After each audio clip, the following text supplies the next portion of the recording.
եթե ցույց տա Ռուբեն Ռուբինյանը այդ համատեղ հայտարարությունը, ես այս ամբիոնից պատրաստ եմ փոխել իմ անունը։ Մի գնացեք։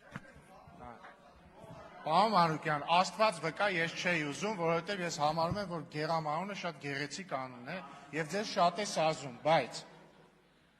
տեսեք։ Աղբյուր, ինչ եմ կարդում ես հիմա կարդում եմ Անիարտ AM-ից, Անի հետազոտական կենտրոն, որը վարում է հայտնի լրագրող Թաթուլ Հակոբյանը։ Վստահաբար ինքն էլ աղբյուրները նշած կլինի։ Հիմա կարդում եմ 1988 թվականի աշնանը ՀՀԴ բյուրոյի ներկայացուցիչ Հրայր Մարուխյանը ասել է հետևյալը, մեջբերում եմ. ՀՀԴ-ն անկախությունը համարում է իր գլխավոր նպատակը, սակայն կարծում ենք, հիշեցնում եմ 88-ի աշունը գիտեք ինչ ժամանակ է,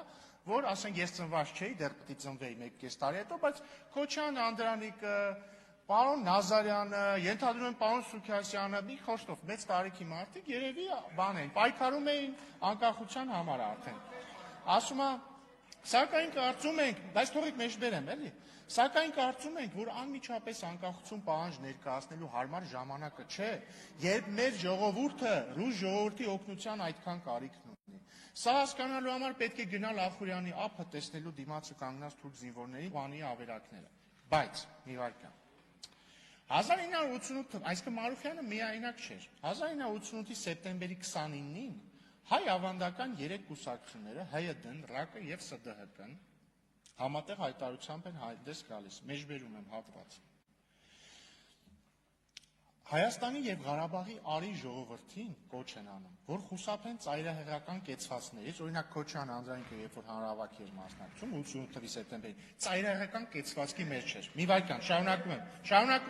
եմ, որոնք խանգարում են մեր հայրենիքի հանրային կարգի կարգուկանոնը, նկատի ունեն, որ Քոչյան Անդրանիկը ԽՍՀՄ-ի Պարոն Մանուկյան, ես չէի ընդհատում։ Նկատի ունեն, որ Քոչյան Անդրանիկը խաթարում էր մեր հայրենիք ԽՍՀՄ-ի կարգուկանոնը, էլի։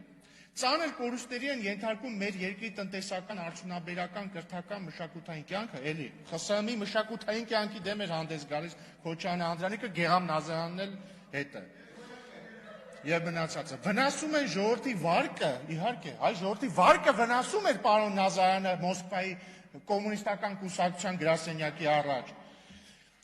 Ինչպես նաև բնականոն հարաբերությունները լինեն խորհրդային բարձրագույն իշխանությունների, թե խորհրդային մյուս հանրապետությունների հետ եւ ծառայում են մեր ժողովրդի թշնամիների հետի նպատակներին։ Այսինքն Քոչյան Անդրանիկն ու Գեղամ Նազարյանը, հասկանում եք, չէ՞, խորհրդային բարձրագույն իշխանությունների հետ մեր բնականոն հարաբերություններն էին վնասում ու խորհրդային մյուս հանրապետությունների հետ, ենթադրում եմ նկատի ունեին նաև խորհրդային Ադրբեջանը, հարաբերությունները վնասում էին։